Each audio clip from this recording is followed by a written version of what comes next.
it doesn't make any logical sense the way the new hill works. Legolas. Is he overpowered? I mean, you mentioned a road map. We don't even have a road sign. I actually don't think the magic nerf is that bad. To me, it doesn't seem as Middle-earthy because I'm actually playing monster Middle-earth. It just gives the monster far too much power if...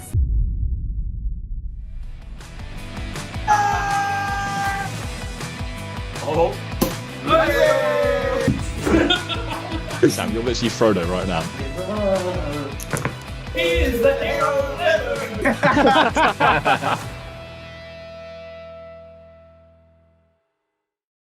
Hello everyone, and welcome to episode 74 of the Gollum's Gamers podcast, where today, as 2025 is now behind us, we are going to be reviewing the first year of the new edition, the current state of the game, and what we'd like to see in 2026.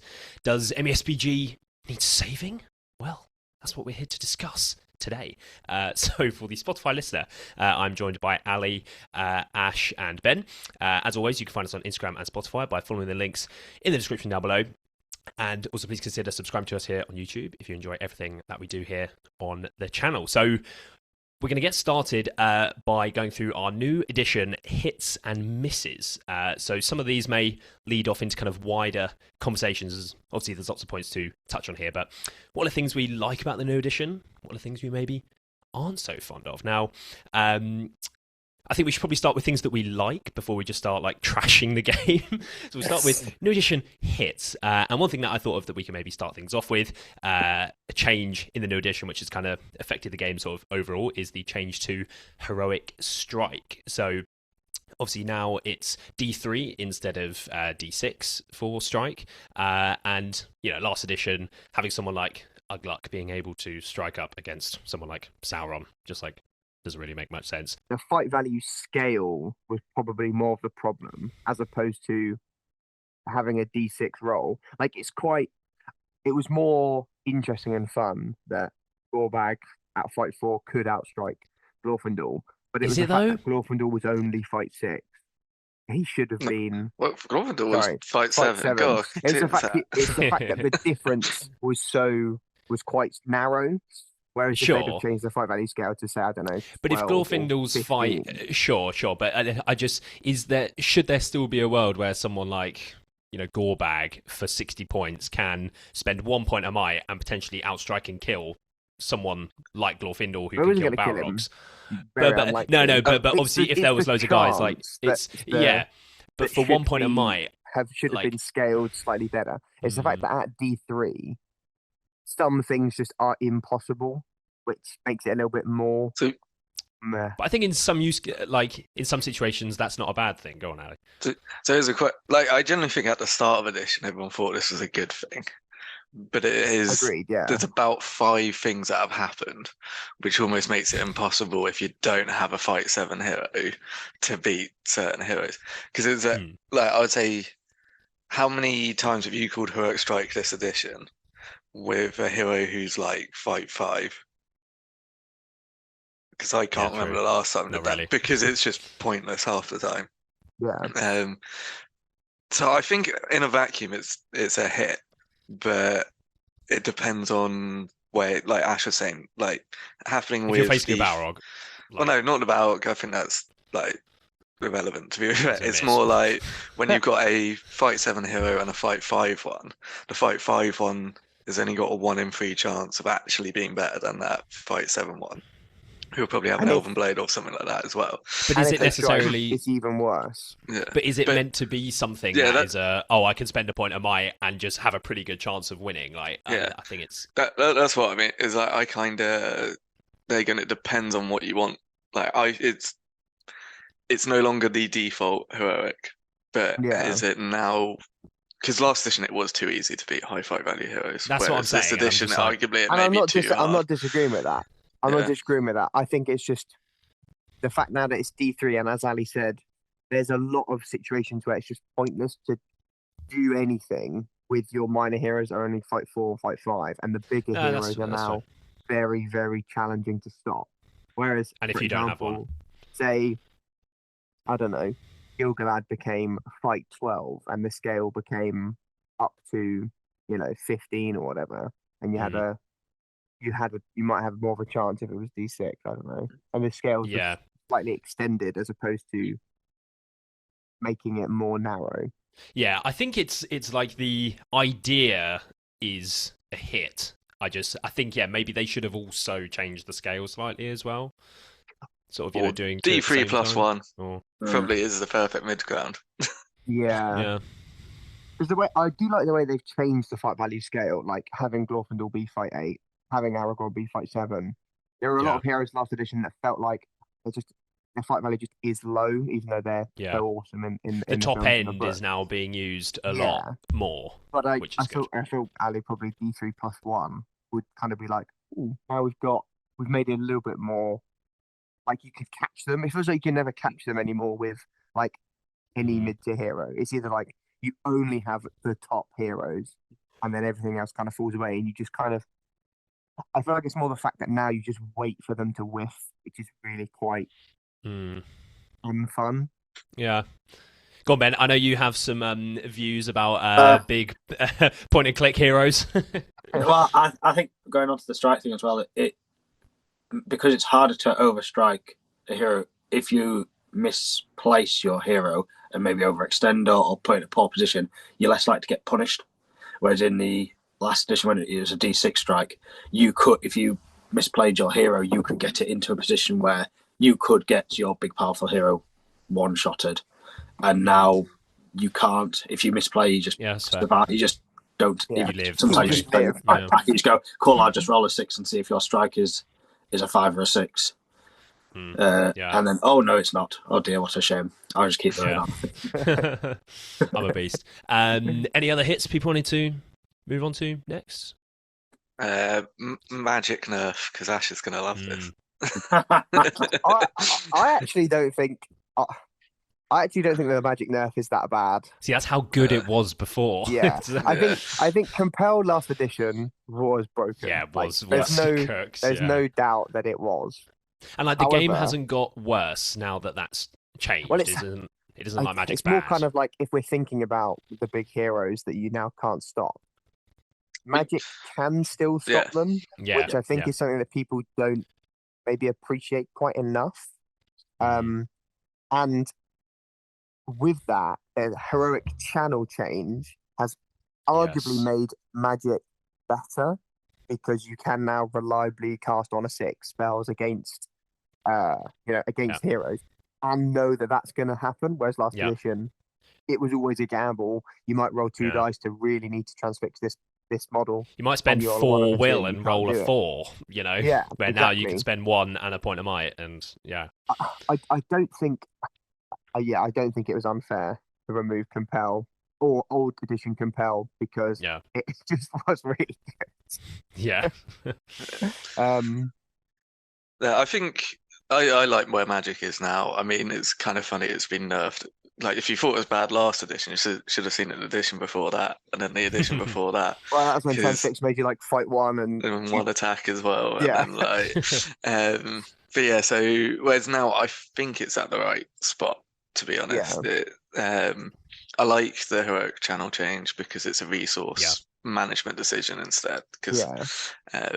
Which feels right for the point of might. Just to quickly go back to the heroic strike, the problem is at the moment there's not a reliable outcome out of it. Whereas with this sort of channel, you're going, I'm using might to definitely cast this spell. Make this happen. Yeah, the opponent could still resist it, but it's sort of like a. And it's the fact that you have to do it in the heroic phase. It means that if you call it and your opponent has priority and they choose to go first, it's then a decision what they do because they know they've got a spell coming in on a 6. So I think it's just an overall improvement for the game. It makes it more sort of tactical. I guess the only thing I do miss is Sap Will because it does feel like when especially now that some of the heroes have got much better resistant to magic buffs, it does feel like they're sometimes slightly unstoppable. But Fortified Spirit is now not around as much as before, which obviously it wasn't around loads anyway, but like Glorfindel and Elendil and heroes like this were just like you just wouldn't bother casting on them, because they were just going to resist, most of the time. So That's very Ashley Walker no. gameplay right there. Overall, wishing he had Sapwell. overall, I think Sapwell back. Magic is better this edition. Sorry, not better, but like better Is it- for everybody for the game this Yeah. edition. Yeah. Yeah. No What do you Witch think, King Ben? Sully. Yeah. I agree with the Magic. I think it's better in this edition now, and Heroic Channeling is better as well. Yeah. That times you cast spend your will, and then just might that one to make it into the 6. Well, Yeah. you're doing that And it now also already. makes, I guess like your 50-point shaman or something that So has a that's point the of might, thing. you're not just using it for a point for a move. You know, actually makes their spell casting. And also linking back to no longer having Sap Will, it makes Shamans way better this edition because like, okay, I'm going to channel, I'm going to cast Fury. There's now nothing you can do about it apart from kill that hero. I guess you could. Can you 4 magic a Shaman? I can't remember if you can do it on an enemy. I'm not sure. No, I'm not using a model with foil magic. No, I don't think anybody because the Witch King doesn't have it. For example, I think it's only. One of the wraiths has it. I think one of the named ones. I'll and do then, some research. I think it's like the Let me elven open TTA. spellcasters. Yeah. Like, Gladriel. Yeah. But Maybe. the main point there is Shamans are better. Shamans are better. Magic is worse overall. We're all happy with Which that is change better. by the scenes of things. Yeah. So this one's However, a hit. Magic is still very magic. strong. Yes. I guess another big sort of thing to move on is like the monster changes. I just remember last edition the amount of podcasts that we had, and we were sat there like, why can't monsters be good? You know, the monsters tier list, throwing it back. If you want to see our thoughts on every monster in the game from last edition, you can go check that out. But yeah, we were like, you know, these are really cool monsters. Like, you know, in Middle Earth, you'd be, you know, terrified of them, but on the tabletop, not so much. But obviously now we're living in a monster world where maybe they're too good. But do we think are we overall- living in a monster world? only No, some monsters are too good. Yeah, we're living in a Warrior bad monsters world. are still not great, particularly evil ones, because their intelligence isn't good enough. So it's only clever. Do we want it to be better? is the problem? Well, I the don't eagles think so. probably need to be made more stupid, and some of the trolls need to be made a bit more intelligent. Maybe so, but the trolls are insanely Meet stupid in the middle films, somewhere. as we see. But yeah, maybe the eagles don't need to be. But they do like slingshot dwarves, like, you know, to each other with their talons, don't they? Like that is pretty. It's pretty. Yeah, but so intelligent. the troll in Minas Tirith. Mhm. You see, you can literally pick a dude up and for lobbing Yeah, across. it lobs it, doesn't he? Yeah, Yeah, and the fell beast going along the walls. Yeah, The intelligence is not great, me but there. I don't think the only thing you use intelligence for is picking up objectives or Pearls. hurling. Right? Yeah. So it's more like and just while we're how on the good do point we of think hurl is. Well, Because yeah, that's I was the just going main- to say. So Yeah. Hurl is, you know, now it's like a sniper shot rather than like I think the whole like bowling ball thing of Hurl last edition was pretty cool. I don't know. It's like, you know, and I think they wanted to remove it because it's maybe complicated or like, you know, there's certain things. Oh, does this model's base I overlap? And Didn't but think I just it was that bad. I no, thought hurl was I thought cool. it was good and unique. Yeah, Like you could kill quite a lot of dudes with it, yeah, Um, which is cool. but yeah, new hurl just seems strange. Yeah, it's not. It doesn't make any logical sense the way the new hurl works. I don't actually Yeah, mind the idea. I do like the idea, No. like, oh, this troll might see some dude on a horse over there, and he's like, right, I want to fucking lob this guy. And the more intelligent of a monster you are, so like Guar here can do that more successfully. So, And- but like knowing the ways, like, Yeah, no, that's the bit. That Yeah, just, so you that's- could literally have a small window the size of like just Yeah. someone's head, which you can Yeah. see through, and then it'd be a 20-foot wall, and then it's just like, yep, I'm just gonna you like just like dash that through the gap. Yeah. Legolas who. But Yeah. Oh, Aragorn, you're off your horse. Yeah. I just it just kind of feels weird. That's the thing. And hurl last edition felt very like, okay, yeah, that makes sense. Yeah, This cool. one's just throwing a dude through 5 dudes. Yeah, cool, makes sense. But I guess the Maybe they issue should have is. just reduced the, because it used to be what, like the difference in strength plus D3. Maybe they just Yeah. make it D3 because you could hit 6 dudes, and you know, because if you go obviously 2-2-2, you throw it through the middle of them, Yeah. something like that. so I think. I was gonna say Go it's a on, Aaron. combination as well with monsters, and it's mainly monster heroes, but because Yes, Magic's got nerfed a little bit, Heroic Strike's gotten nerfed, monsters have gotten buffed, and then like heroes like Guar here or Gulliver, and that were already good. Whereas now most of the things that used to counter them have gotten worse. So it's kind of like it's just made the ones that were already good really good, as opposed to making like leveling up. Yeah, like ones. a cave troll actually like great. I mean, the cave trolls have gotten slightly better, but they're still like it's still not going to take them over. Taking they still have the issue 14 of goblins or whatever. Yeah, one lost combat, one trapped, and they're dead. But like, yeah. So I think it's. I know where they were trying to go, but I think they kind of accidentally like didn't take all of the elements together and think, how is this actually going to work and affect maybe certain they models? just maybe they didn't think like it was used that much last edition, and it was like a little bit random depending on what you rolled, and like a little bit underwhelming therefore. So obviously they're trying to buff monsters, so they're like, oh, okay, this needs to be. I still think the more impactful. simplest change that they could have done is just give all monsters monstrous charge. I mean, if you look at Bjorn, who was generally considered terrible when he didn't have monstrous charge, and then you give him monstrous charge, and now he's actually pretty good. That's a good point, like, to be fair. and it's a thing you can kind of like counter, but it just gives them that level of like would that... hitting power. Yeah, would that make like I look quite often at like the cheapest monsters. Ali wanted to buff the Balrog out here. No, I look at like the cheapest monsters, like the Gundabad ogres, for example, and I'm like, would they be like stupidly OP if they have monstrous charge? Like, no. Would cave trolls be really OP if they have monstrous it's charge? the fact that it scales with strength, right? So it means that the best monsters would be even more would better. be even better. So yeah, like, but you just point them ways. appropriately. Yeah, or you nerf them in other ways to account for that. But yeah, a change like that, it doesn't seem bad. Go on, Ash. Just need to go back and fact check us about foil magic because I found it on TTA. So it would end Furies. That is the one where you could end it because you target an enemy caster. Yeah, and it gets and rid of God, the new Angmar Shaman.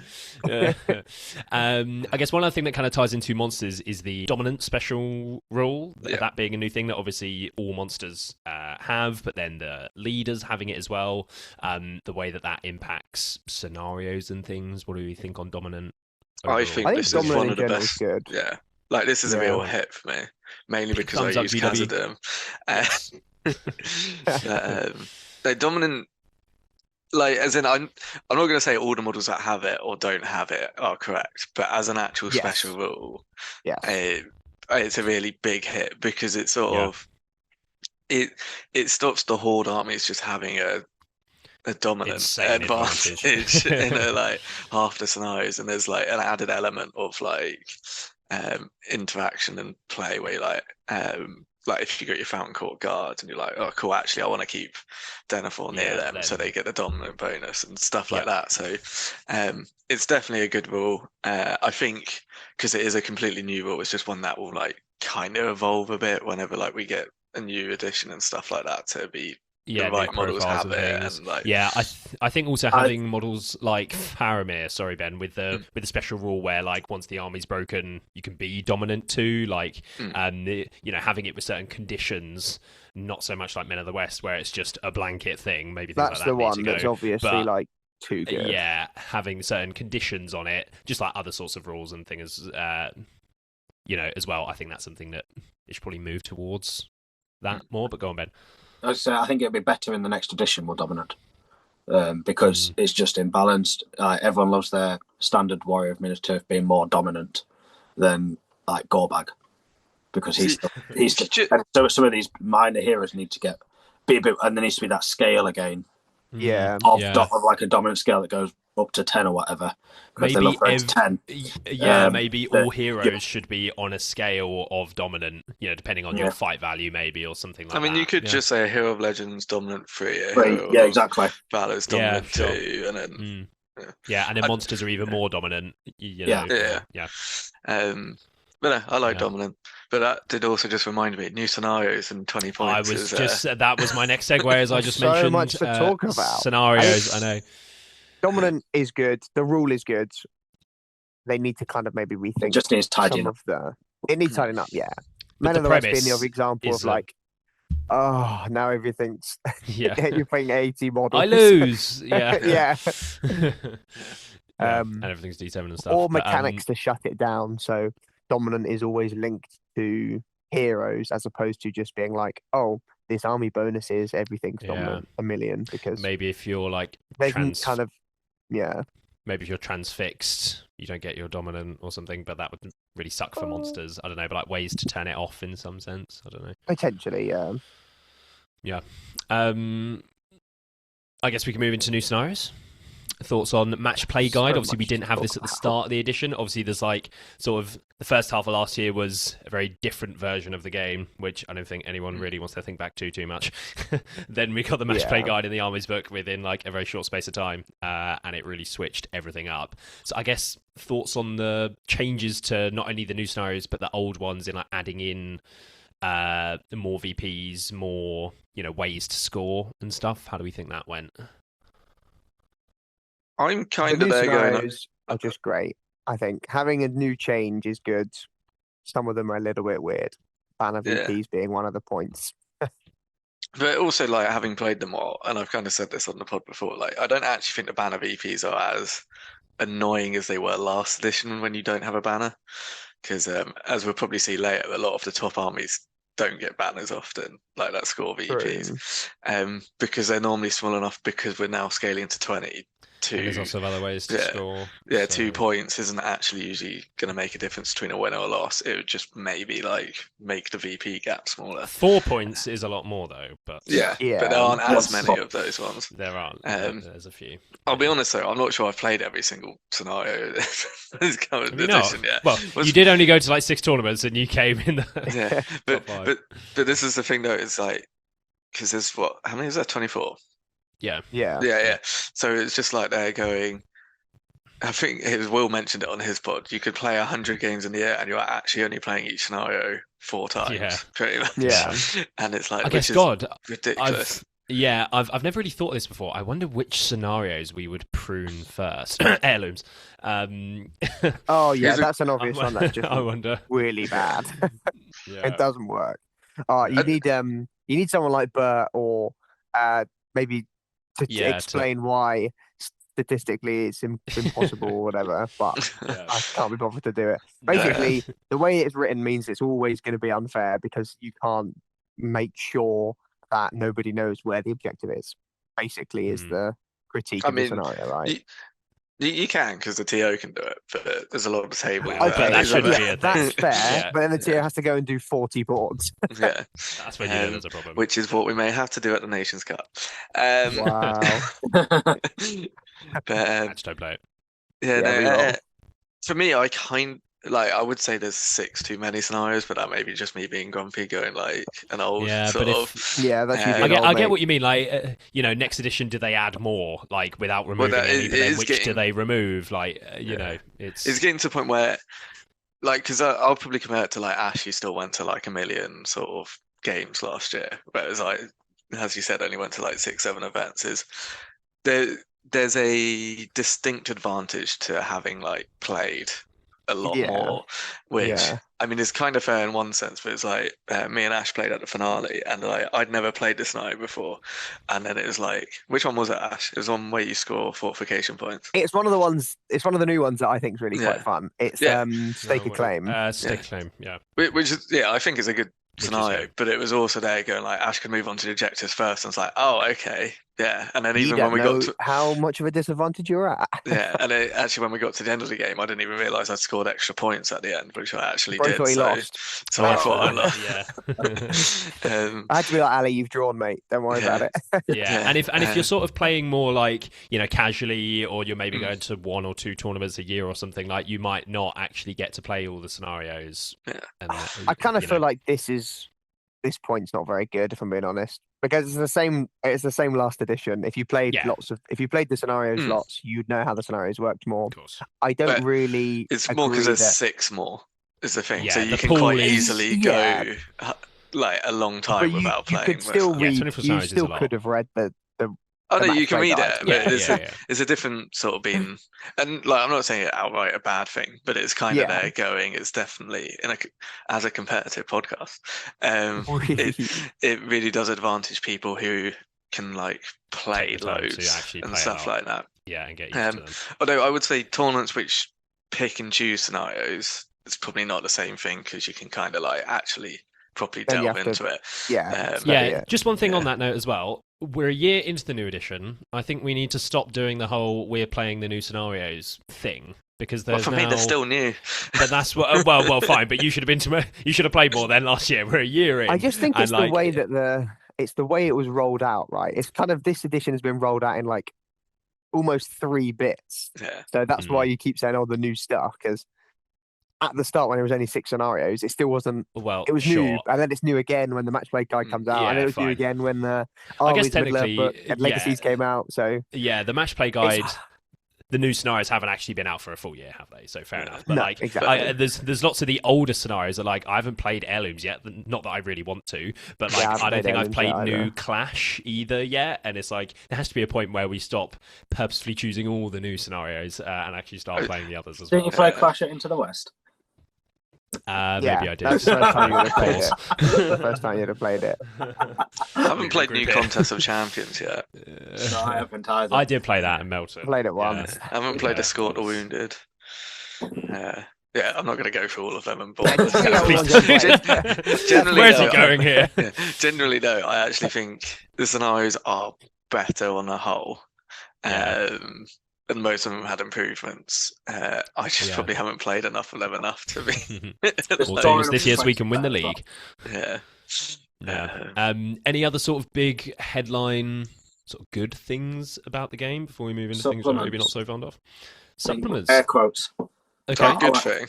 I think they're good. Yeah, So you I think think they're good for the yeah, rest. Like, it might not necessarily be for this podcast in terms of competitiveness, but for the game Yes. as a whole, not everyone's interested in the competitive side of it. And I was Completely more those thinking, who have we like the had hobby and the painting schemes and everything else, it's good. And you still need the whole community to make a good game. Yeah, to enjoy the You can't- game. Can't just have the Agreed. competitive players to make it a good game. Nah. Everything. Elliot's like, I will. screw I will be the that. voice of reason. No. I know. I have said think on the they are pod. good.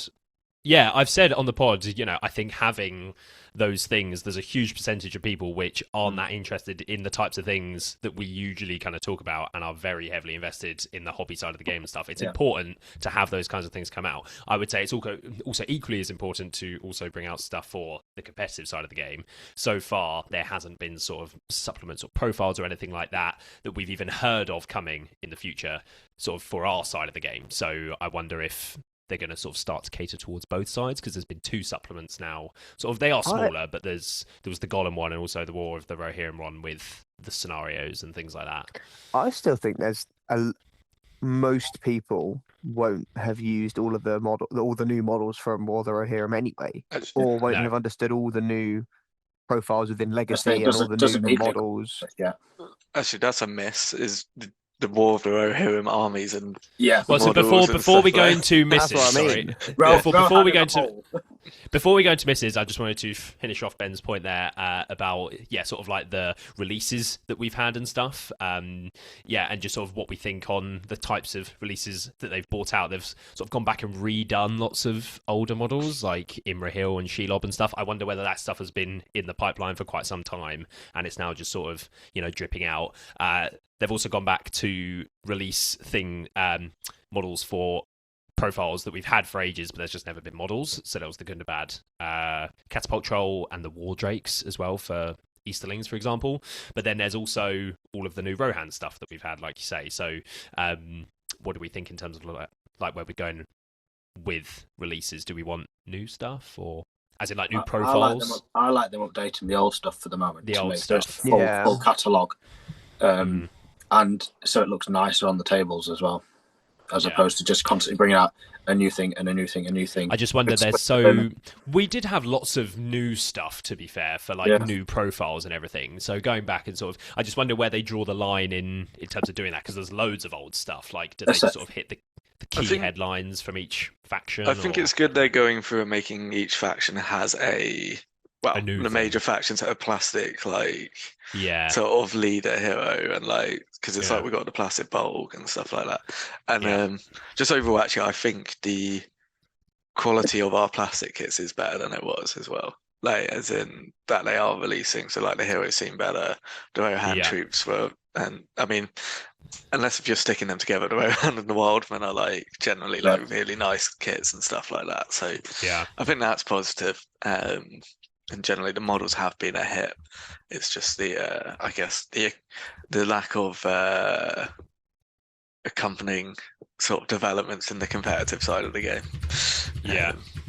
Yeah, but we don't need new lists yet because everyone's still working out what the most powerful lists are in the game. And when people work out that they don't need to play the Balrog all the time, well, actually, because I'm sure most people have not played most of the lists. Yeah, they've played 5 or 6, and that's it. And yeah, and I guess it isn't that I think so much that we need new things right now. I would just like to have maybe some sort of like what they do for their other game systems. Yeah, which I understand they're not going to do for SBG. They have like a roadmap of releases and things, which we're not going to get, but just sort of some sort of this is what the next thing is going to be. It might be a year away or however long, but like we know that there's going to be a supplement coming that is also going to impact the gaming side. Just having some agree sort of update on that. with what Ben's saying though. And yeah, I listened to Farmer talk on Entmoot podcast about how there are lots of lists that are very, very good that people just don't use because they're not good enough to beat Balrog or That's a good point, Man of the actually. West. Yeah. No, and I totally agree with that sentiment. If those two lists were nerfed, I feel like the new edition is in a really, really good place because the new scenarios are really interesting and make list building fun. And all the other lists, although the army building restrictions are annoying, which we'll probably talk about in a minute. Apart from those two, there is a really broad variety that you can choose from. I think we'll talk about this in a minute, Ash. Yeah, I know. Sorry, I get excited. Spoilers. Sorry, yes, we're going to come on to that. So I guess we can segue into. I think there was lots of positive stuff there. I think we like the I thought we'd put that in first before we. I feel like the foundations, the foundations of the new edition are really good, and yes, agreed. I'm enjoying them. There's minor tweaks to the actual construction of the new rules and how the game plays. I think the way I said it is the main rule book is arguably at the best point it's been in a long time. Yeah. It's just the stuff around it, maybe isn't capitalizing on that. Let's segue into that then. So we are going to come on to looking at sort of specific armies and our thoughts on those, but kind of outside of that, I guess, Ali, you just mentioned about not specific army, but sort of the War of the Rohirrim stuff. Obviously, that was the big sort of new edition. It was tied into the War of the Rohirrim. I think we maybe thought the new edition was going to be more focused around the War of the Rohirrim in some sense because it tied in with the film and stuff, but it just hasn't really hit quite that way. Yeah, I think for me the main miss is there's scheduling and a lack of focus in terms of what. I mean, you mentioned a road map. We don't even have a road sign. It's kind of just be no road markings. He's whipped out the advertising bucket. Boom. Yeah. But because it's they're going cool. Here's your audition. Oh, by the way, half of the stuff of this movie that you've just watched and what I use, you're not going to have for 6 to 9 months or whatever it ended up being for half of those models. And it's they're going, oh, okay, and it's cool. Here's half of your edition, or maybe not even half, sort of. We'll give you the rest of it in 5 months' time, and it's sort of it's made it really hard to kind of get the ball rolling, get some momentum with the edition. Agreed. And I felt the same with the way that they released the new books and the new stuff, and the fact that there's lots of areas to check. Like if my gaming bag is in the other room. But you now have to have so many books and check so many different places. You do take every book and how they everywhere you correspond. go. But yes, it is. Yeah, but if you want to have the physical book, it would be preferable to have maybe just the rules, the armies, then the match play guide or something. I mean that was an issue last edition as well, and I can't believe we're already there as well. Yeah. But I mean, I will say it was a big win for TTA, so Tabletop Admiral, because Well, I do sort of wonder, are they is that going to be an ongoing thing where that's allowed? I don't know. Maybe I shouldn't. I mean, as in GW for their own systems, post their own equivalents of that and stuff like that in the past. So. Well, but that's them doing it, so I don't know. But I mean, I think I'm pretty sure it's fine anyway. Anyway, hopefully, it's unbelievably useful. I'm using it right now to check the things we're talking about. I've got it up as well. And it's so good. Shout out to that guy. So Andrew, who runs it, if he actually wanted to change something intentionally for his own army's benefit, he could change it on TCN and we'd all believe that's just correct. Yeah, no one would know. Yes, he can just tailor SBG. So I guess other sorts of like misses and things. Personally, one thing which I did really not like to see removed from the new edition, and I've sort of felt it at certain times playing this year, which some people really won't care about very much. I don't like that they removed special strikes. There are times where I'm like, if this guy had an axe, I could pierce here and give myself a better opportunity, or I could feint here or stab here, and I give myself an advantage. And they sort of removed that option. And obviously there was the more fringe sort of special strikes as well that we use less often. But Ali, I know that you love to use your Grim Hammers, and I'm gonna go out and say I don't miss them. I do, but also I don't miss them enough. It's kind of like one of those ones where I don't think they needed to be removed.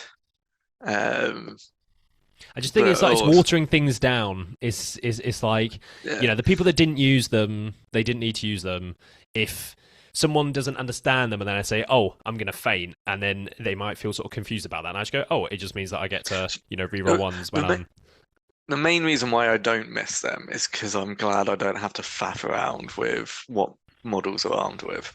Because it wasn't the in-game actual thing, it was literally the modelling, like, sort of thing, or where you just go like, oh, all of those mountains have axes. That was a thing. Well, I guess then we can move into even more. Another segue is about war gear in general, because there was obviously the changes to like removing certain stuff from certain models. Oh, you can only take this now and nothing else. But then, you can still take Rivendell Warrior with shield, and even though they don't come with shield.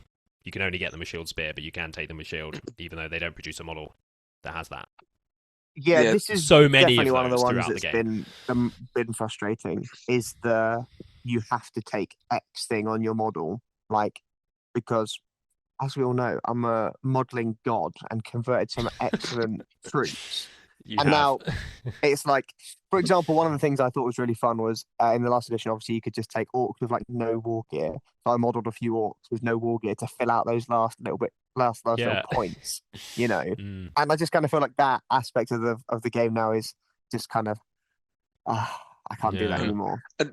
I don't mind not having the naked orcs, like, but it does just feel a bit arbitrary sometimes, where it's like this model. That's the thing, why are we not allowing Elendil and Isildur to have shields? This was something that came up the other day. Like, why not? They had the point. They had it in the profile. They pay 5 points. If people want to convert them to have shields, why is that an issue? I'm going to do a super early plug for my event in Sheffield in September, and that may be fixed. But essentially, because for me it is like a stupid thing where it's like Gil-galad should probably be able to go to the elf next to him, who's just a random pleb, and be like, give me your shield. In all honesty, that is the same for horses, though, right? Yeah. If you're Elisar and you lose your horse, you're going to go to the nearest Minister of Chump and be like, bro, can I have your horse? But there's no mechanic for that. I mean, there is mechanic for that in Ride Out, right? But there's no mechanic for that in every list. But we're not, Actually, speaking of horses, like sort of similar sort of thing is the points equipment increase value for horses. Yeah, I think it made sense. So Ben, I think it's too much now. It made sense in its at first, and then with the amount of monsters that are around, you go, oh, well, that's 20 points. That's 2 troops to just be hurled off your horse the second that their hero hits combat. So my issue with it is it's not scaled. It's like a horse on Elendil is worth, not that Elendil gets a horse, but like would be worth differently to like a horse on, I don't know, let's just say the Warg Shaman, the Orc Shaman. Like, as in, like, one is probably fair enough being 10 points, and the other one, arguably, you go, okay, 20, 25 points, like, is fair. It's also the fact that points levels in general have kind of slightly shifted to the right. So it's like, I felt it into the West this year. 450 points feels like you get less stuff than you did last edition, Yeah. and I don't think people have kind of recalibrated their understanding of that. I And don't know. Using Into the West as an example, I don't know whether that is true or whether it's just the fact that you don't have the Lake Town mix like being every other army. potentially. Yeah, the point's great. And I think the horses being more expensive is probably good. However, I do feel like it should be maybe again a legend, valor, fortitude thing. Legend horses are 25. But you Valor can get a horses. legend hero who isn't like the combat character, and therefore True. so Saruman's horse Saruman, yeah. isn't going to be like as well. It shouldn't be As as valuable. expensive. So I mean, maybe you never take him on horse. But I mean, that then- would kind of be a fair way to balance it. But I agree Well, with you your just do point it- that just do it based by profile. You go, what's the actual value of a horse Yeah, on this profile? just evaluate Yeah, each yeah. profile. That should be okay, I suppose. Yeah, to do. I don't feel like that's one of the things that's definitely not going to happen. So it doesn't matter. Yeah, maybe But not. I feel like 20 points for horses makes it more of a decision. Yeah. Because Mm, having a horse on a hero that is a combat hero makes them, arguably twice as good when they've got that horse. So yeah. 20 points is a good investment. Yeah. I guess one thing to move on to, obviously we spoke about monsters, but what are some of the things about monsters we maybe think haven't, the changes haven't been better? Like, I'm looking at Barge, for example. So we're kind of What- covered it barging, haven't we? Really? We haven't covered Barge yet. But Yeah, like Barge is what do we think? Needlessly just written- complicated. Yeah. Yeah. I think it's definitely better, but it is so up for interpretation that it's hard for it to be consistent. And then explain it to somebody who doesn't really Yeah, trying to understand explain it. Like, it took me so long, game. Ash. You said, I tried to pick your brain for a long time trying to figure out how I it know. worked because I hadn't It was used the monster yet. challenging. And then, you show me a specific line. I was like, oh, right, that's okay. Yeah. And then It's the fact that it's it's very the fact that difficult. the guidance around making way and backing away is so vague Yeah, that it doesn't allow you to have a clear cut, oh, I have to make way with this guy all the way over here yeah, to then make space for this. It just gives the monster, the controlling monster, far too much power if yeah. it's ruled so that you can kind of make way with anybody within that space. Yeah. It just needs to be written better. But Which it's actually- kind of themey that the monster just all the guys out Yeah. the way. I mean, it kind of segues into a bigger thing. Is there's a lack of attention to detail on how some of these rules Yeah. are written. Yeah. Because I could just Even though we did say the rules book is the best state it's been no, in. but that's what. But in terms of the actual main That rules, lasted all of 5 minutes. The thing is, Ali, I totally agree with your Like the- sentiment as well. yeah. That's the trouble. Yeah, I do. And then it's more like there's just loose language used a lot. It's like you look at both as special rule and how they Oh, don't that's even a try myth. to There we go. That's try actually, to FAQ that, oh. and then they didn't really solve anything. If not, they made it more complicated. And then Yeah. you've got the barge thing, and there's and it's been creeping in a few years. There's a lack of consistency in language across the Yeah. different rules and stuff like that. So while the rules themselves may be improvements, the English used to explain them isn't always, I think, is the way to put it. Yeah. Well, There's not, there's no clarity. There's no gloss. There could be a glossary of terms where it's if we write this, we mean this, for the purposes of gaming. everything. But Yeah, it and then doesn't, use and they that use to- different words to kind of insinuate very similar things. Well, Ash, maybe they're trialing it out because I do think it's quite good how in the match play guide they now have the section at the front where they explain all of the different rules for the Yeah, relics 100%. and stuff like that. So maybe they sort of need something like that, but for the rules manual, and then they can just Yeah. sort of drop this term in, and then it links back to, So I guess the last maybe sort of big miss, I think, which I think we all sort of feel in some scaling respect, is the army list construction, army list building, the factions. Obviously, we're going to come on to talk about Rest specific in lists peace, the Alliance and how Matrix. how they performed. But I Whoa. specifically wrote down the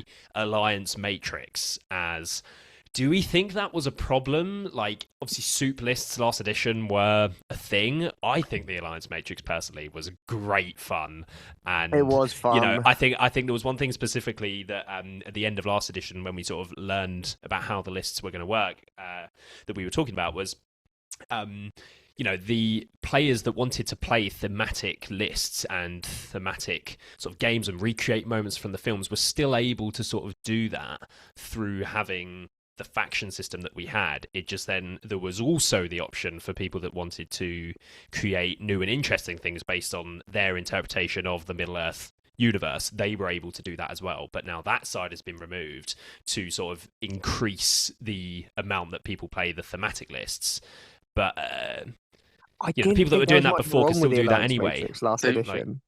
I didn't think it was that busted. Like, some of the alliances didn't make sense, but the scale of green, orange, illusion army bonus, red, you basically can't do anything. There were definitely with some factions. busted things. Yeah, but the red alliances, like, no one ever used those. Like, if it didn't make sense at all, then people still didn't use it. So they were able to sort of manage that. So I'm actually not. I'm like in the middle of whether this is a hit or a miss, which is so. I don't like the fact that there's some like if you wanted to go create your own narrative, like you can't really like do that in the same way. Whereas you used to be like, cool, I can just have a yellow alliance and they go, I'm gonna have like a horse like special character I'm calling like Gilaf, and then I'm gonna have like Great Warrior, which will be like Boromir, that I'll call like Steve, and then and like you could create your own narrative and stuff like that. Which I know it's SBG, but people do enjoy doing that and stuff like that. It's kind of time locked you. I will say I do think for the competitive nature of the game itself and the balance, it's possibly going to be better because last edition, if you added one model in, that happened. Like it may be in its pure Who list. did that? No, but I'm just as in one new model into the game. But as in like if you added one new model into the game, like in its pure list, it may be fine. So like Gladiator Lady of Light was probably an example of that. Yeah. But then actually the knock-on effect in all of those lists it could ally in suddenly like breaks the game. Whereas if you take But did it though? Did it though? That's where it did, because that's where we got like a lot of changes to the Alliance Matrix last edition. Sure, but then those changes were made, and then so I don't know if you were playing at the time, but when it first happened, they made a change, like 2 or 3 changes, which then broke another 2 or 3 other things. Sure. And then they had to re-FAQ it. Whereas here, not having the Alliance Matrix makes it easier to balance. Stuff. Yeah. Agreed. Sure. Because the combinations that people could do were that's the trouble. Because we're quite involved and we can work out, this thing would work really nicely with this if you combo it over here, and this FAQ means now that this thing. It's very difficult to balance across a whole thousands of profiles when you can ally things. I do agree. I do get it. So, but were we in a place at the end of last edition where there was super overpowered stuff that all came from the Alliance Matrix? There were some really good lists that you could do, like with the Watcher and stuff, but like there was also some lists like Dragon Emperor and AOL and stuff, which weren't those. I mean, Witch King Sully is a... sure, but that wasn't. But was that a problem with the Alliance Matrix? Was themey, Ali.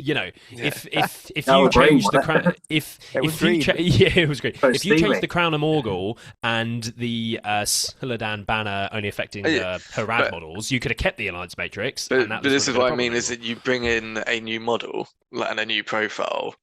Like it won't always happen, but you could completely upset that whole entire ecosystem balance. Sure. Which some people would say it keeps it fresh, but it's just kind of one of those ones when, if you're looking at trying to fix a game, so you can go at like the top army list at the moment, Depths Men of the West, and be like, cool, we can get rid of Dominant 2 for Men of the West, or like we can get rid of the board-wide banner, and it will have no impact on like anything outside those lists. So that's what I mean. Long term, it may be better for the competitive balance of the game, even though I do agree that I think it's a bit annoying, and I don't like it as much that you don't have the same creativity. And like in list building, that sounds very adult, Ali, and I'm inclined to agree. But I'm also childishly angry because I kind of like the chaos of it as well.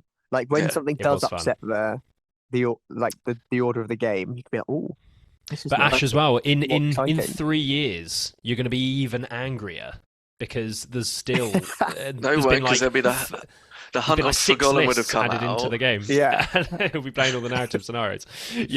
Like in 3 or 4 years, like we're going to be starving even more. I'm sure some new lists will have come out if there's a supplement or whatever, but like those same lists that we've used since the start of the edition are going to be very samey at that point. It Go on, just Ben, jump in. I say it just needs like some vanilla lists in terms of like a vanilla Gondor where you don't have to take Boromir, you don't have to take Gandalf the White, but you can take all of the heroes possible from Gondor, and your bonus is just like 1+ courage, and that's it. Just very standard. And it needs a vanilla you add in a bunch of you don't have to take Saruman, a vanilla Iron Hills where you don't have to take Dane. It needs these more vanillas where it just opens up any possibility you want with a very limited bonus. But what you get is that creativity. Yeah, one of my favourite lists is actually the Realms of Men list. Like, I don't actually use it, but I just love it. Like, it exists, and like the Gondor King of Man does get like an extra might point and stuff like that. The way that one is written is fun, and they should kind of do that.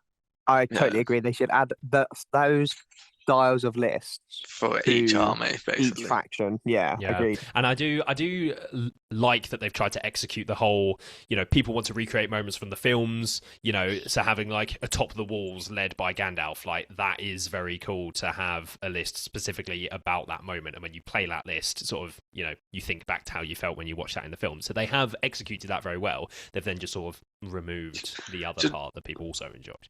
The way I'd think of doing it is because we've got our Legendary Legions equivalent this edition, like on the normal list. You could just do an alliance matrix for if you're using an army with unnamed heroes, like as in so you can make up your own stuff, and then if you're not having like named heroes, I feel like that's less likely to become like a broken competitive issue. Personally, like, I don't think there was anything super busted last edition about like dropping in Lady of Light or something to give this list this change, and I've sacrificed these things in order to fit that in. Was it though? Like, I don't know. I don't think it was. But then actually, here's another thing: is when they then did nerf Lady of Light, Ring Race became the best thing in the game. So it's kind of one of those ones where it's like things have knock-on effects that you don't it's really a perfect like example of what we were just explaining.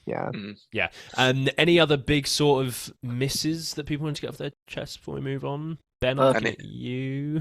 I've got the battle lines. I feel that battle lines don't exist as much anymore in this game because it's so much more centered around the big centerpiece of the army. And for certain lists, so many points is stoked up into that big hero. And battle lines don't seem to exist as much anymore. The idea of two sides of armies fighting each other in a line. Do you think that's because of the armies that are currently on top? I think it's because exactly. I think it's exactly that, and because a battle line it doesn't really want to play the monsters. The monsters disrupt it, or the other ones is the complete horde where you go the other way, and it's just like a kind of a swirl of lots of different models. But like, there's very few armies now that I think that are very like that mid range of models. That is a spear, shield, wall when fighting, and I think it's you either go for loads and loads of models, Ugluk Scouts, or you're going for very very few, but you got some really big powerful centerpieces. Whereas the mid range is kind of in between. There's less of it around. I can see that. I guess Men of the West is still a battle line list. But that is maybe the. But that's very much centered centered around that are doing Aragorn. very well. It's basically, can you deal with Aragorn? Exactly. It doesn't matter. And I agree. And like the Balrog, you've got a shield wall of goblins, but everything's about the Balrog. There's a lot less about. You don't see the Dragon Emperor, which is a battle line, or you don't see like Minister of Tin Cans as much with Boromir. See, I think I have. Like, if anything, like I think the standard battle line has more diversity in it now, though. I would say is like because different armies are forced to fight slightly differently. So I think outside the top two, I think about being able to manage a battle line is more important.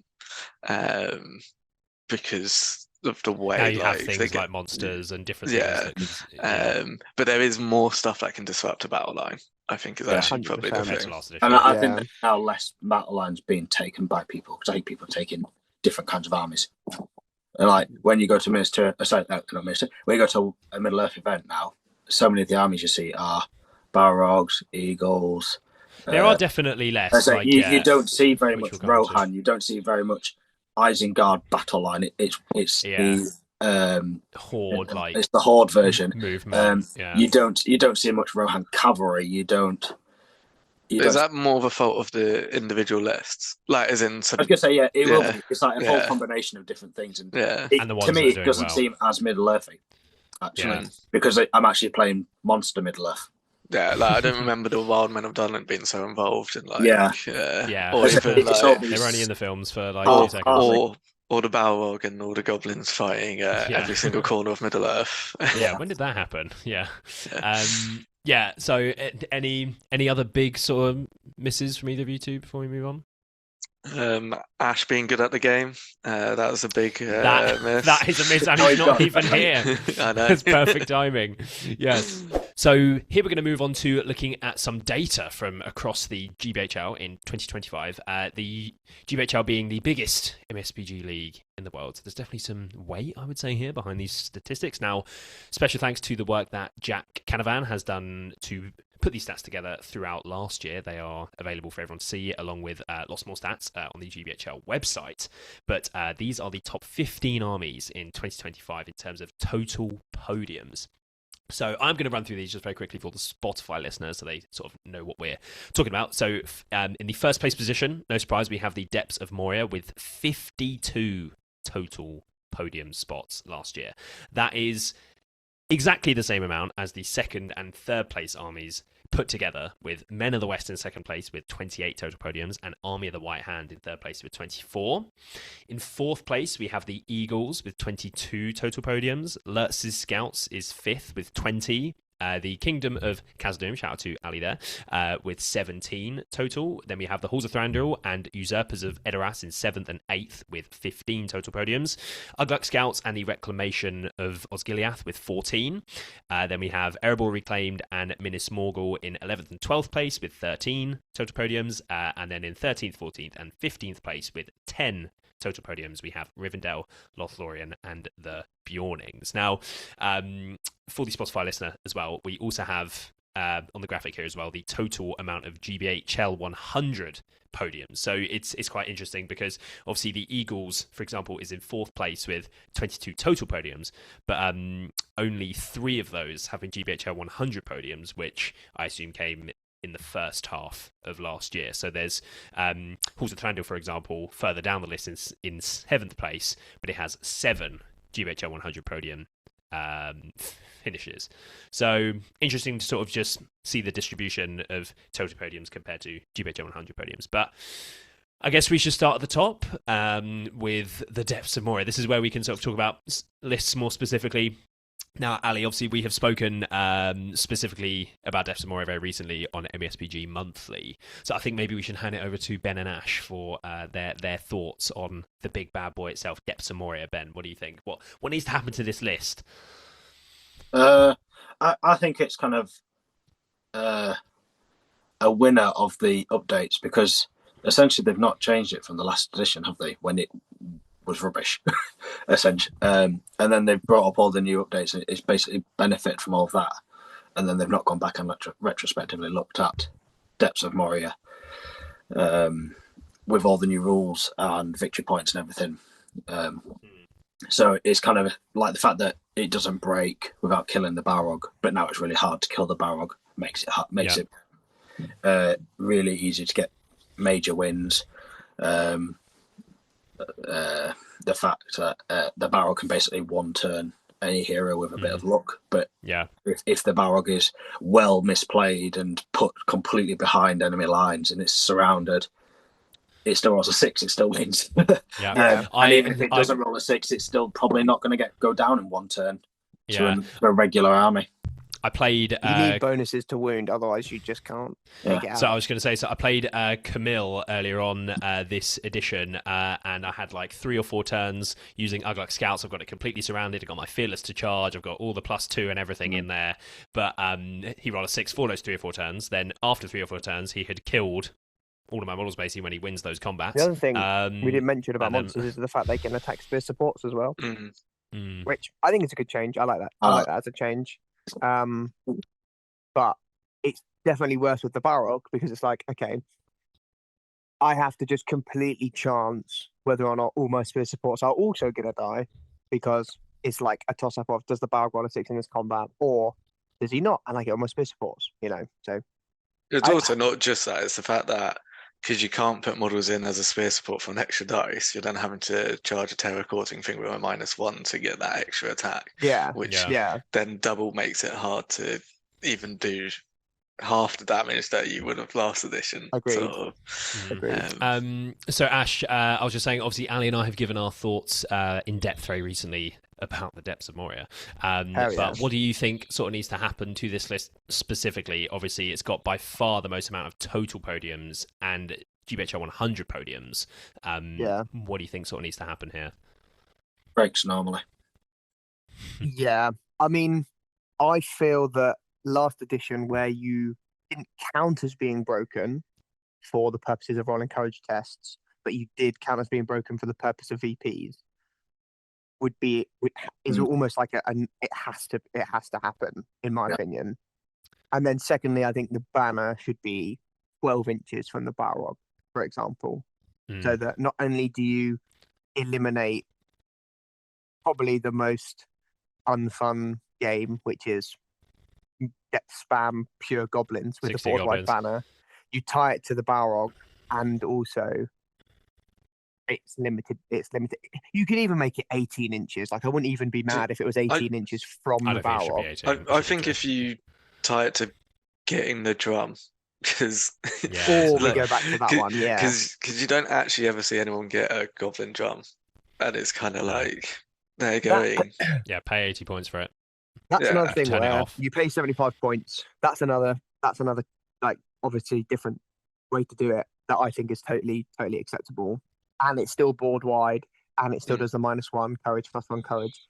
But it's the fact that then your opponent can target it and kill it, which makes it like, okay, cool. I can now turn off this. Probably I can interact with my ability. Game. I can interact with my game. Yeah. That's what I can do here.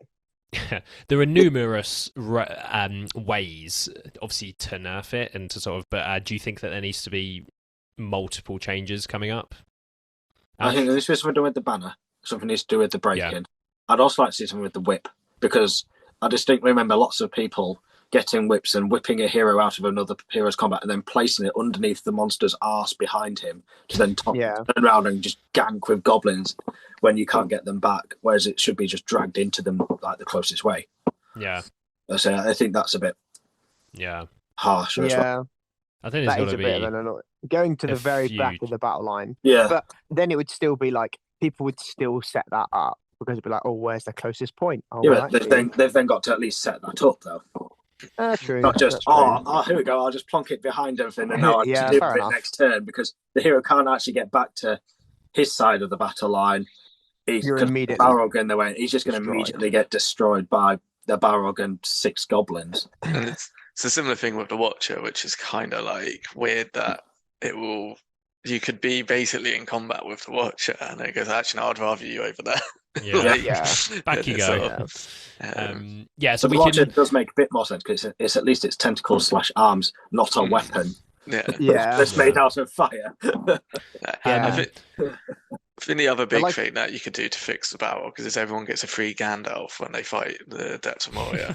And then, just drop it into the list. The Alliance Matrix is back. We'll be coming on to sort of things that we want to see happen next year, and maybe that's where we can address some of these. I think the most likely thing that will happen is that they'll change the breakpoints and they'll add the drum as you have to pay for the drum, because even I think it's 75 points.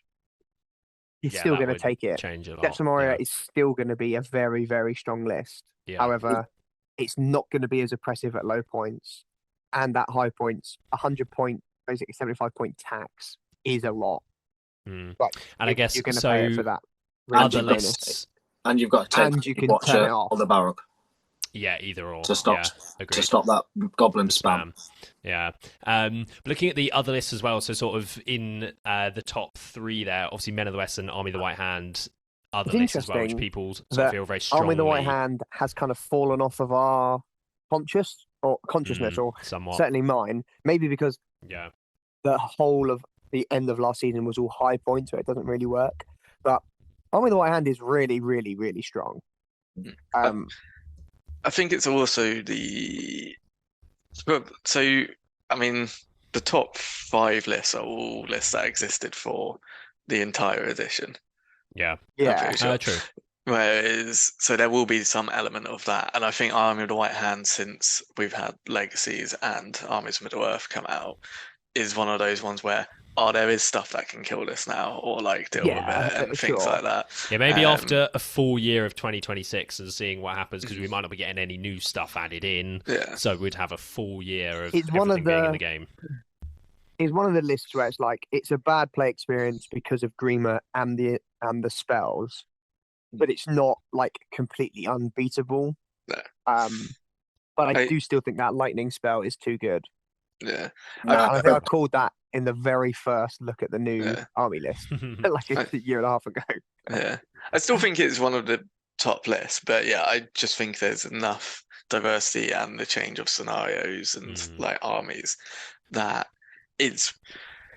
I mean, if you fixed Grimmer and like Yeah, Grima has to change. You can get away with the spells, but yeah, you can't get away with Grima being able to No. walk through models and 'Cause- destroy 'cause that- objective markers. because that was one of the main things. It's like our original 6 scenarios. Was it like half of them Grima gave you just a head start and immediately like Yeah, Recon he gave yeah. you Yeah. like Which 4 or maybe 5 that tests. is a fair amount of why it has 8 GBHL 100 podiums. Like nowhere near as many of those came in the second half of the season after the news scenarios were released. So I think it shows how good it was though in that first half is the fact that it's It still was the very, same very amount good. as Men of the West. Yeah. Which But then there is something like Men of the West, which was doing well at the start of the year, but then also, some of the later GBHL 100s that we had, it was still doing super there well then as well, and is still today. So obviously, do we all sort of agree? We think there needs to be some changes to Men of the West in some aspects? I think Men of the West just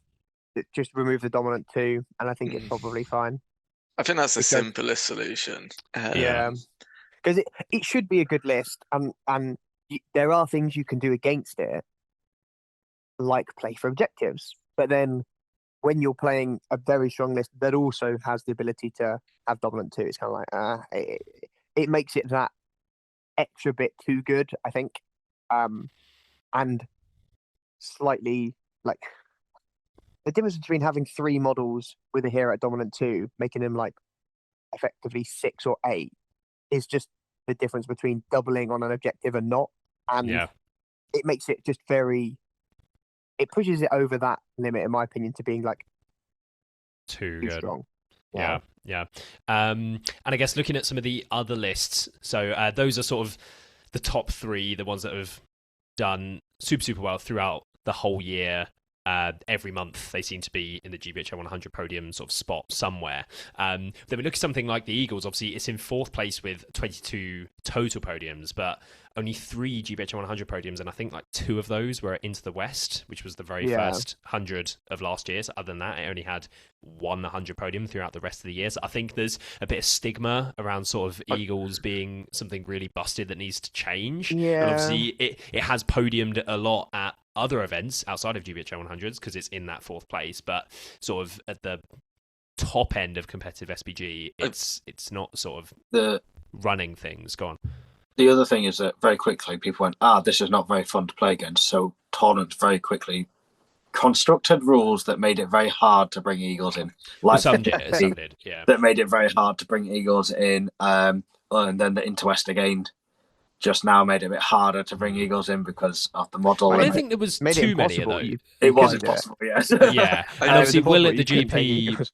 Will at the GP last year sort of changed the Screech rule, but like I think Yeah. other than that, I don't think hundreds were. But then later this year, it's been higher points where Eagles don't work as well. Yeah, I was gonna say- especially lower the very point end of ones. the year. It's very much a low point, strong. Like 600, above 600, it then becomes like you can counter it with a lot of armies. But is it? I whereas- think it's okay. And Go on. so I was going to say, so part of the reason why it's done really well at non-100 events is because they're more likely to be one-day low point events.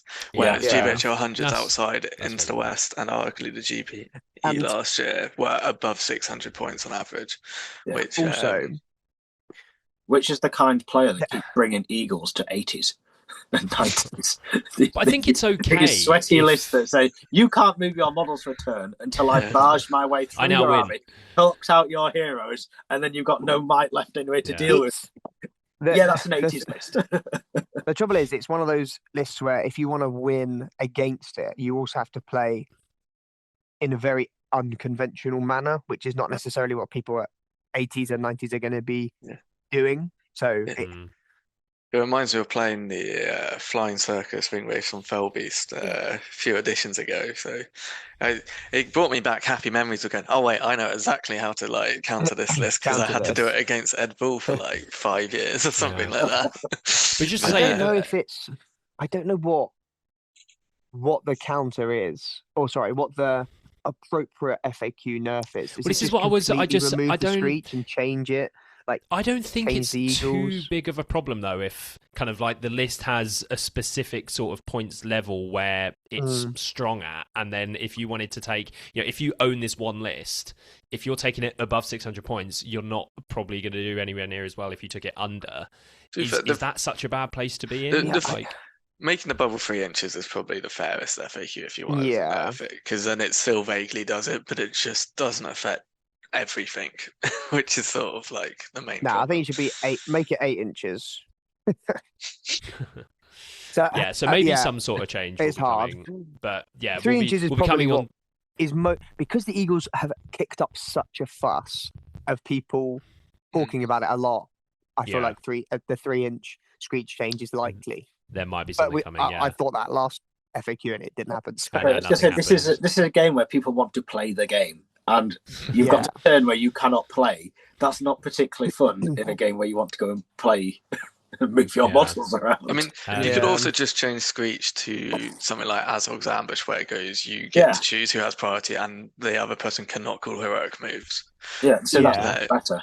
Rather than having every single model in your army transfixed. Just do nothing, I think that could also be the change. Looking a little bit further down there, sorry Ash, sort of at some other lists. So like, for example, I think it's very interesting that the Halls of Thunder, for example, is in 7th place with 15 total podiums. We talk about how many podiums it's got, like at GBHL 100s. 7 total podiums, like obviously one behind Men of the West. Yeah, so it should really be up in that 4th place position if we were doing it by 100 podiums. So very, very strong. Yeah, it's done super well this year. And that's suffering from not having a banner as well. Yeah, but like you wouldn't look at. Go on, Ash. Go on. So I've managed to beat Halls of Thranduil. I think the 2 times I've played it at hundreds. Were they your 2 wins at hundreds last year? Yeah, those are my only 2 wins. But it's like, it's very strong. And that's something we actually didn't mention. We did mention banners, but we didn't mention a common critique of army building in this edition, which is that not every list can take a banner. Which again, I don't think they're going to change. But I don't think you'd look at a list like Halls of Thranduil and sort of say it needs nerfing. It doesn't have Leggy's obviously really good. Go on, man. It benefited from the first half of the year because those first 6 scenarios, like with Garrison of Dale, really favoured shooting heavy armies because you didn't have to move into your opponent's half. You could just stand there and shoot them until they've basically broken or one-off broken, and then you can go and fight. And then it's actually a good fighting force as well.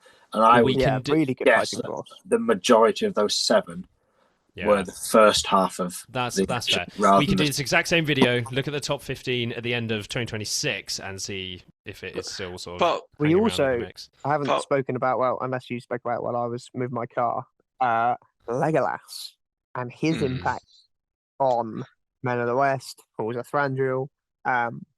is the difference. So arguably, if every Men of the West and Halls of Thranduil takes Legolas has the same amount of GBHL 100 podiums as the Balrog. Well, and Vince so is we move on tweaking. to, is he overpowered? Because I know that's quite a common thing that people mention. I don't actually, think Lego's OP. just before we got He's that, OP, one other but- thing I was going to say Go on. about Halls of Thranduil is the glaives are ridiculously They good. are so good. Especially when you combine it with the fact you can get the fight 6 in the list, the +1 to wound, and Thranduil is But, a like, banner does effect.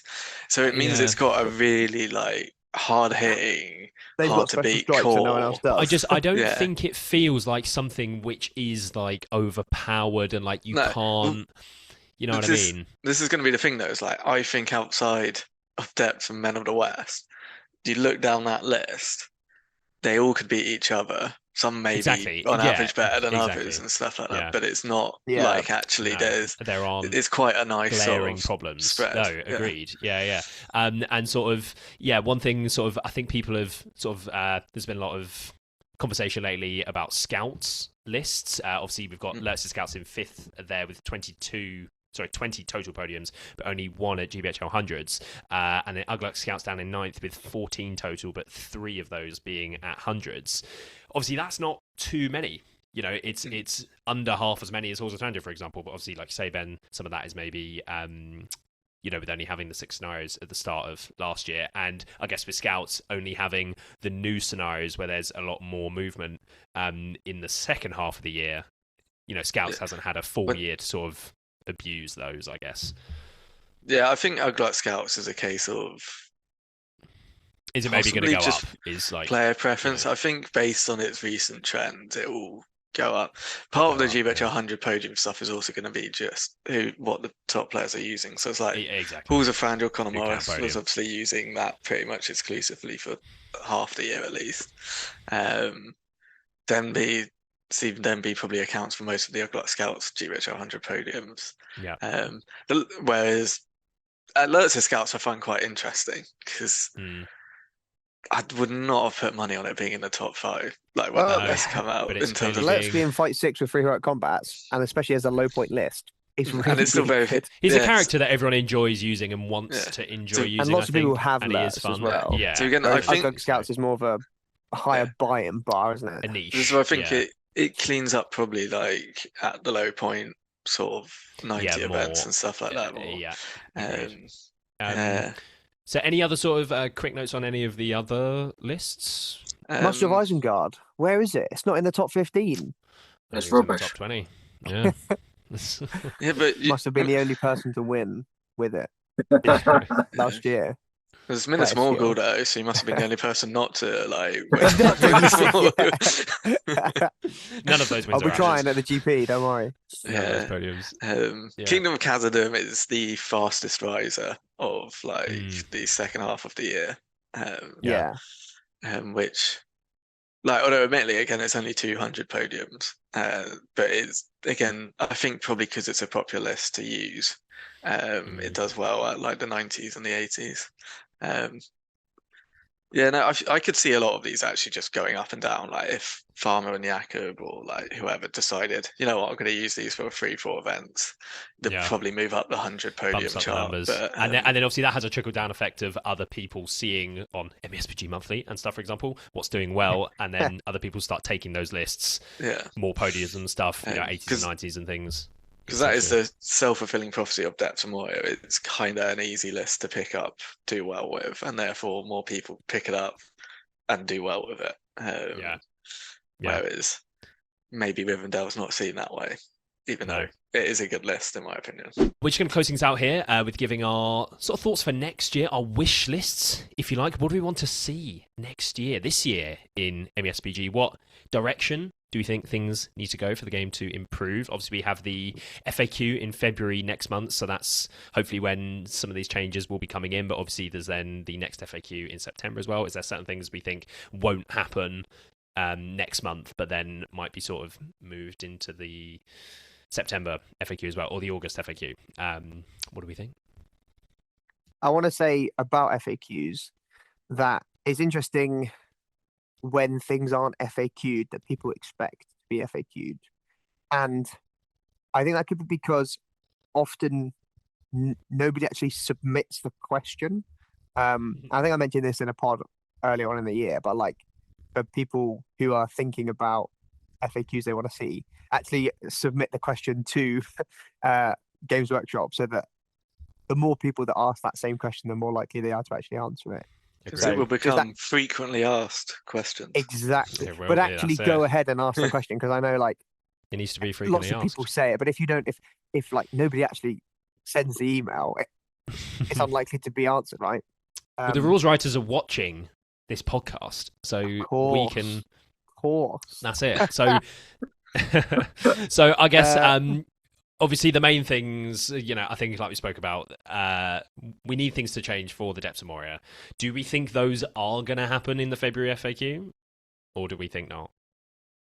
It's just I mean, we're just speculating now. I I'll mean- go ahead and say yes. They're going to change it. For this, I definitely would have thought it would have, but because we know there's a rules writing change that's going on at Yeah. the moment, it kind of throws it up in the air a little bit more. Because Yeah. Jay, before he left, probably definitely would have, like, because he's been doing it a while, and he was like, the only reason they didn't do changes back in August was August because didn't have enough data, and it's like, well, there is data now, but I'm sure there's a handover. There's a, yeah, right? but it's kind of one of those ones where, like, I mean, they may not even have someone in place. Like we generally don't know at the moment where it sits. Well, someone's writing the FAQ, surely. So I I would don't think. know. I think the things that need to be changed, or I'd like to see changed, are heirlooms, barge, Depths of Moria, Man of the West. Those are sort of my 4 things, I think. Those are These Pretty changed. solid list. Yeah. Are we specifically on about FAQs? Because I've got a different wish thing. Well, I guess Oh, yeah. That was for February FAQs. Go for your. My wish is we change to a system where we get like a general's handbook every year with the points values that are for each army, and then they get adjusted. So, accordingly. because then you can start making. There's a whole bunch of lists at the moment, which, like the Rohan sort of one, like Defenders of Edoras and stuff like that, which Army of Lake Town. Yeah, but with a couple of like small Tweaks. points tweaks, then suddenly they'll be competitive, and like Yeah. it then means we don't need a rules change every single time from an FAQ. It's just like, and you can have a new year where you're just like, oh cool, like, and like my army functions the same, but I'm there going, now I've got less This has points because it was too changed, good, or like I've got more points to work Yeah, with. that does also really fix stuff in an effective manner without fundamentally changing how everybody's playing. Yeah. And GW done it for the other game system, so it would give me hope that they would one day do it for us, but then they haven't. But that would be my sort of like main hope. I mean, I feel like it's an easy money spinner as well for them. It's like do updated scenarios and updated points. Here's a People book. would not like a new product to have to buy, though, would they? They'd be like, "Where's our FAQ?" Well, rather than making it this used to be free. expensive, they could make it, I don't know, a PDF for free. Of course, Ash is looking for the freebies. We'll just use TTA anyway, so like sure, it'll be on there. You don't have to buy it. So personally, I guess looking at the FAQ, the 2 things I would like to see is the army breaking normally for Depths of Moria. I think that has to happen. The fact that those break VPs are locked essentially until you get the wounds off the Balrog. For some lists, that just isn't a thing that can happen. So I think that needs to change. Also, the banner. I would happily see the banner be 6 inches from the Balrog. I still think the list is going to be good. I don't. You're ruining my favourite list. The list would still be good. I think you make it 6 inches, or you do the thing where they pay for the drum. Paying for the drum is the ideal solution, I think. Yeah, for that, but I just wonder, will that rules. change enough? I don't know. So I think the that's fact that you can kill it definitely makes it. Definitely makes it change. Can I say the one thing against making the army actually break is in some ways it makes it harder to beat in certain scenarios. I just think we'll just sure. I think having the VPs be locked, you could keep that bit the same, but just having the VPs be locked until you get the wounds on the Balrog, I think, is what needs to change. Because that's a really big part in like every game. So, any thoughts, Ben? What do you want to see next year, 2026? I'd like some of the lesser big heroes to get a bit of a glow up still. So like Elendil, so like Gothmog, the other ones that usually like three attack, 3 wounds, but I've kind of fallen off a bit from this edition to get a bit of a and I'd also quite like some heroes to get Monster Bane. Certainly these heroes. Monster Bane is a nice one. Yeah. So like Glorfindel, so he could go into the Balrog because that's what he did in the lore, and he could potentially one-shot that Balrog with a trap if he was lucky. There are counters then, I suppose. Yeah. And I'd like to see some of the other ones, like Gil-galad as well. He could get a glow up because all these ones that lost a horse and equipment because you now can't convert any models to get something back. Dane as well is another one that needs a bit of a glow up because you got to take a 250, seemingly 250 point hero for an expensive points level list. Yeah. I know he's not 250. Yeah. But he's a lot. Any closing comments on anything to do? State of the game? Any of that? Look forward to seeing you at the GP. Sheesh.